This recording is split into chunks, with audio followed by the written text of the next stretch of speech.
যে কোনো সবজি তরকারি থেকে কিন্তু ঝিঙা তরকারিটা খেতে আমার কাছে অনেক ভালো লাগে।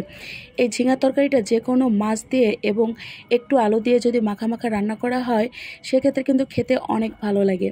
তো এই ঝিঙা তরকারিটা আজকে আমি মাছ দিয়ে রান্না করেছিলাম, কিন্তু এখানে কিন্তু আমি খুবই কম মশলা ব্যবহার করেছিলাম এবং এর জন্য এর কালারটা একটু হালকা দেখাচ্ছে, তবে এটা খেতে অনেক টেস্টি এবং অনেক মজা হয়েছিল। তো আমি প্রথমে ঝিঙাগুলি সুন্দর করে ছুলে নিয়েছিলাম। এই ঝিঙাগুলি কিন্তু বটি দিয়ে কাটতে অনেকটা কষ্ট হয়, যার কারণে এটা দিয়ে যদি উপরের সিল্কিটা আপনারা উঠিয়ে ফেলান সেক্ষেত্রে কিন্তু অনেক সোজা হয়ে থাকে। তো এভাবে আমি সবগুলি ঝিঙার একদম উপরের খোসাগুলি ছাড়িয়ে নিয়েছিলাম। তো তারপরে এটা আমি সুন্দর করে সাইজ মতো বটি দিয়ে কেটে নিয়েছি। তো এর জন্য আমি একটু মশলা বেটে নিয়েছিলাম। মশলার ভিতরে ছিল রসুন বাটা, পেঁয়াজ বাটা, তো একটু জিরা বাটা, এটাই ছিল মশলা। তো আমি কড়াইতে তেল দিয়ে দিয়েছি, তার ভিতরে আমি মশলাটা দিয়ে দিয়েছি।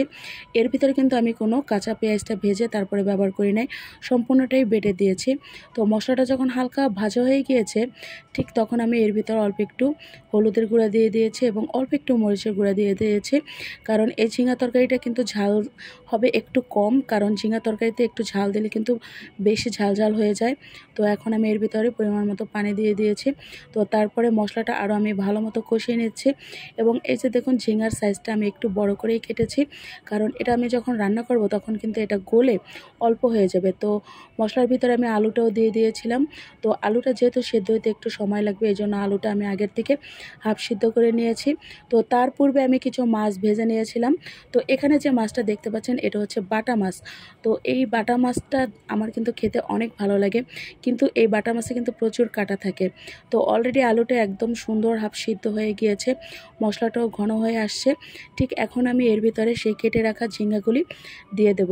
তো কেটে রাখা ঝিঙ্গাগুলি দিয়ে দেওয়ার পরে আরও কিছু সময় আমি এটা লাড়িয়ে চাড়িয়ে নেব এবং যখন এটা সুন্দর মশলাটা সব জায়গায় সুন্দর মাখানো হয়ে যাবে ঠিক তখন আমি এর ভিতরে পরিমাণ মতো পানি দিয়ে তারপরে কিন্তু এটা আমি ঢেকে দেবো কিছু সময়ের জন্য। তো পরিমাণ মতো পানি দেওয়ার পূর্বে কিন্তু এই যে দেখুন অলরেডি ঝিঙাটা আমি একটু ঢেকে দিয়েছিলাম, একদম অল্প হয়ে গিয়েছে এবং সুন্দর কষানো হচ্ছে। তো অলরেডি ঝিঙাটা একদম সফট হয়ে গিয়েছে।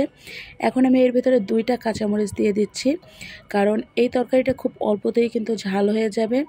তো একটু ঝোল ঝোল তরকারি গরমের সময় খেতে কিন্তু অনেক ভালো লাগে। তো এখন আমি এর ভিতরে পরিমাণ মতো পানিটা দিয়ে দিচ্ছি। এই তরকারিটা হতে কিন্তু বেশি সময় লাগবে না, খুবই অল্প সময়ের ভিতরে এই তরকারিটা হয়ে যাবে। তো এই যে দেখুন ঝোলটাও একদম সুন্দর ঘন হয়ে আসছে। তো এখন আমি এর ভিতরে সেই ভেজে রাখা বাটা মাছগুলি দিয়ে দিচ্ছি।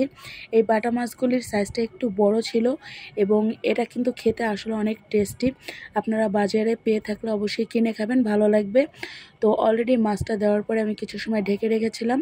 তো এখন তরকারিটা একদম সুন্দর ঘন হয়ে আসছে। তো আমি কিছু সময়ের ভিতরে এই তরকারিটা নামিয়ে ফেলবো। তো এখানে কিন্তু খুবই আমি কম মশলা ব্যবহার করেছি, হলুদের গুঁড়াটাও কম ব্যবহার করেছি, যার কারণে তরকারির কালারটা এরকম দেখাচ্ছে। তো এই যে দেখুন আমি নামিয়ে রেখেছি।